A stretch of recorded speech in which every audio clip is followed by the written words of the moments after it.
Olá pessoal, tudo bem com vocês? Sejam todos muito bem-vindos ao nosso canal.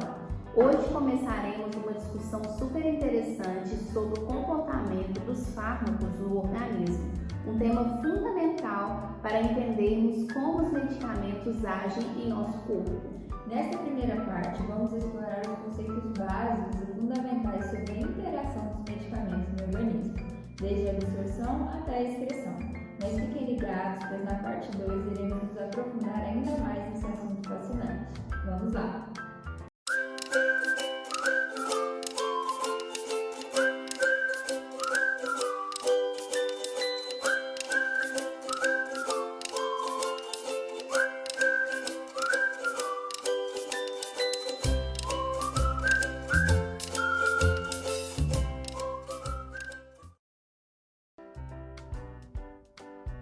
Os medicamentos atuam no organismo passando por diferentes fases. Quando são administrados por via oral, passam por 3 fases: biofarmacêutica, farmacocinética e farmacodinâmica. Medicamentos líquidos e administrados por injeção passam apenas pelas 2 últimas fases, farmacocinética e farmacodinâmica. Na fase biofarmacêutica, o medicamento é dissolvido, sendo essencial que seja líquido solúvel para ser absorvido pelo corpo. Medicamentos líquidos ou administrados por injeção já estão dissolvidos e são rapidamente absorvidos e por isso não precisam passar por essa fase. Comprimidos e cápsulas passam por essa fase no trato gastrointestinal, desintegrando-se em pequenas partículas e se dissolvendo nos líquidos corporais. Comprimidos de revestimento entérico e cápsulas de liberação prolongada não se desintegram até alcançar o ambiente alcalino do intestino delgado. Já a fase farmacocinética envolve o transporte dos fármacos no organismo após sua administração, dividindo-se em absorção, distribuição, metabolismo e excreção. Os subcomponentes dessas atividades incluem o transporte, metabolismo de primeira passagem após a absorção e a meia-vida durante a excreção do fármaco. Vamos falar um pouco sobre as fases da farmacocinética. A absorção é o processo pelo qual um fármaco se torna disponível para o uso no corpo. Esse processo envolve o deslocamento do fármaco de seu local de administração até os líquidos corporais. A absorção ocorre após o comprimido ou drágia ser dissolvido ou após a administração de medicamento líquido, oral ou parenteral como as injeções. Nesse processo, as partículas do fármaco no tubo gastrointestinal são transportadas para os líquidos corporais. Esse movimento pode ocorrer de várias maneiras, como transporte ativo, que requer energia celular para mover o fármaco de áreas de baixa para alta concentração.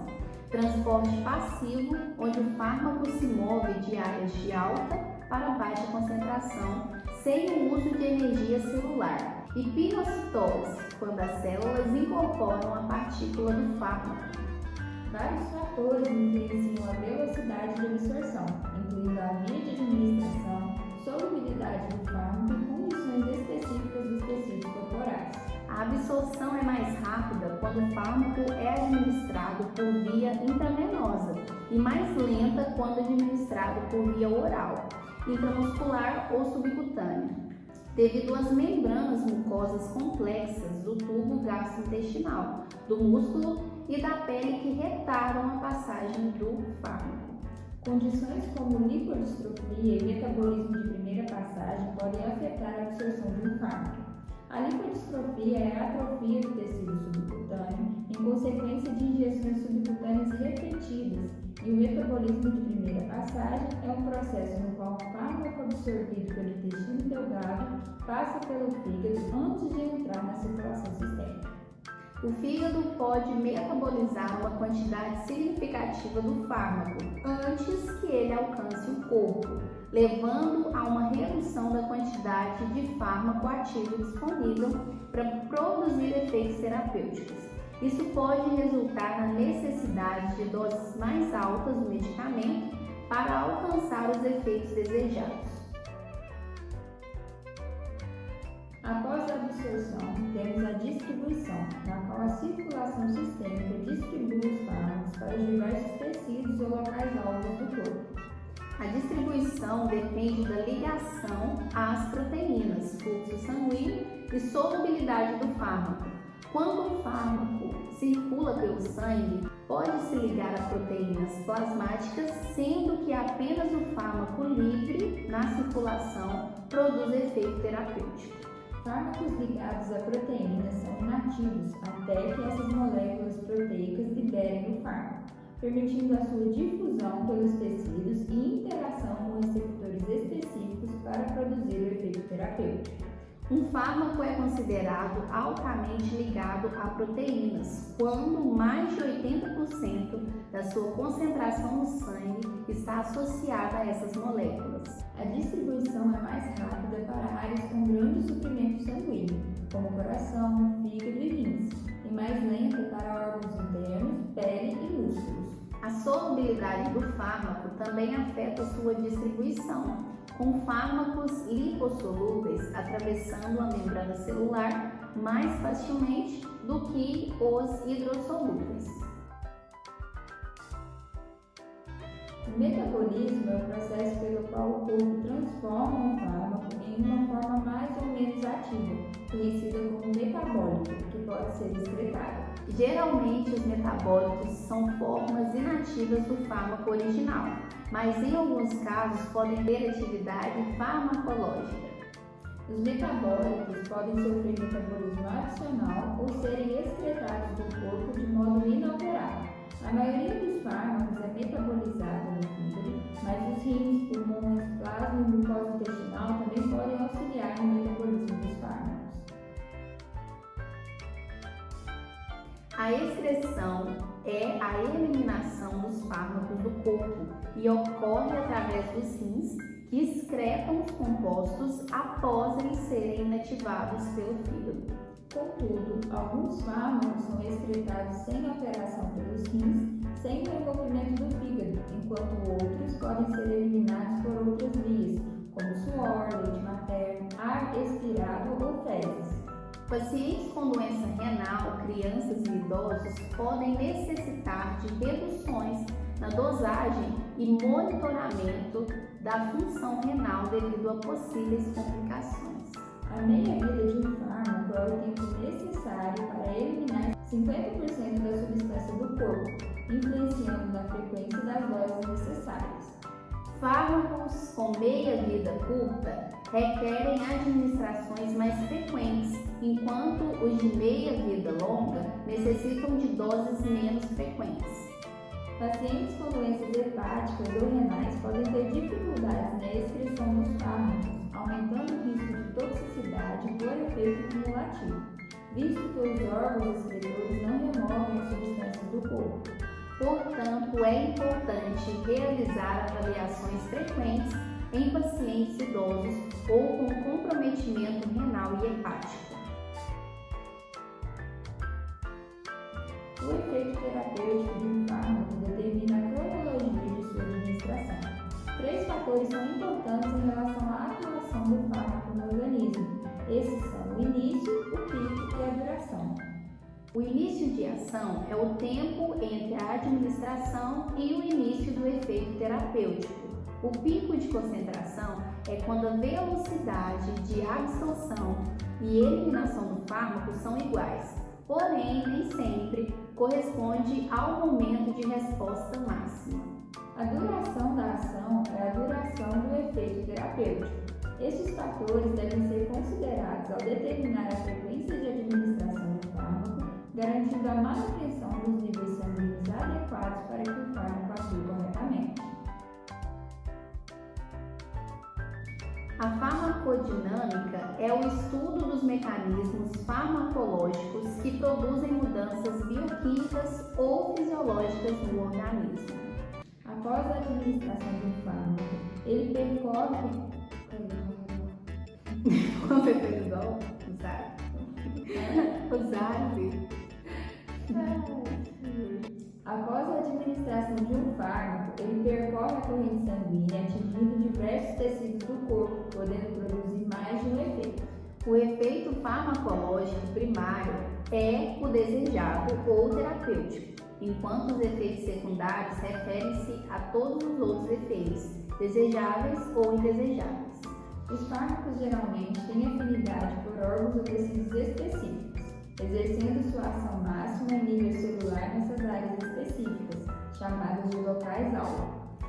Eles podem atuar alterando a função celular ou alterando o ambiente celular. Com relação à alteração da função celular, a maioria dos fármacos atuam desta forma.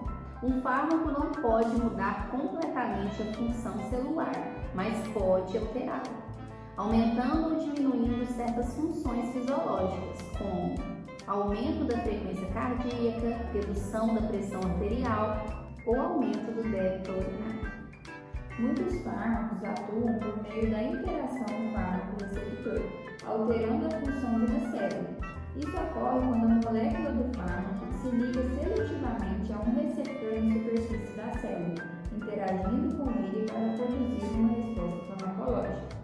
Os fármacos agonistas estimulam receptores para produzir uma resposta terapêutica, enquanto os antagonistas se ligam aos receptores, mas não os estimulam. Neste caso, a ação terapêutica consiste em bloquear a função do receptor. A quantidade de locais receptores disponíveis influenciam os efeitos dos fármacos. Ocupar apenas alguns receptores, quando muitos estejam disponíveis, resulta numa resposta pequena. Quando se aumenta a dose do fármaco, mais locais receptores são utilizados, levando a uma resposta maior. Mas, quando apenas alguns receptores estão disponíveis, não adianta aumentar a dose do fármaco, pois não haverá muitos receptores para se ligar e, consequentemente, não haverá uma maior resposta. Entretanto, nem todos os receptores precisam estar ocupados para que um fármaco seja efetivo. Alguns fármacos potentes ainda são eficazes ocupando poucos receptores. Já na alteração do ambiente celular, alguns fármacos agem mudando física ou quimicamente o ambiente celular. Alterações físicas incluem modificações de pressão osmótica, lubrificação, absorção ou condições inexistentes na superfície da membrana celular. Por exemplo, o mannitol, que reduz o edema cerebral, alterando a pressão osmótica nas células cerebrais, ou o protetor solar, que atua por meio de lubrificação, alterando assim o ambiente celular. As alterações químicas no ambiente celular consistem em inativação das funções celulares ou alteração dos componentes químicos do líquido corporal, como mudança do pH. Por exemplo, os antiácidos que neutralizam a acidez gástrica em pacientes com úlceras pépticas.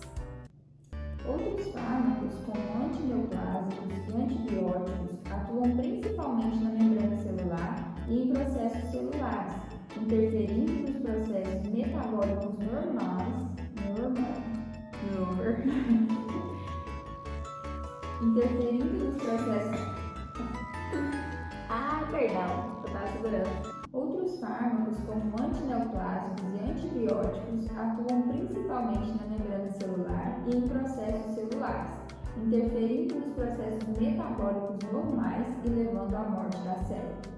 Eles podem provocar a formação de produtos finais defeituosos, enfraquecendo o aparelho celular, ou reduzir a disponibilidade de substratos energéticos necessários para a célula, levando à inanição e morte celular. A maioria dos mecanismos farmacodinâmicos trata dos princípios que afetam cada célula da mesma maneira. Já a farmacogenômica estuda a variabilidade das respostas aos medicamentos devido a variações genéticas individuais. Isso significa que a constituição genética de uma pessoa pode influenciar a maneira como um medicamento atua em seu organismo.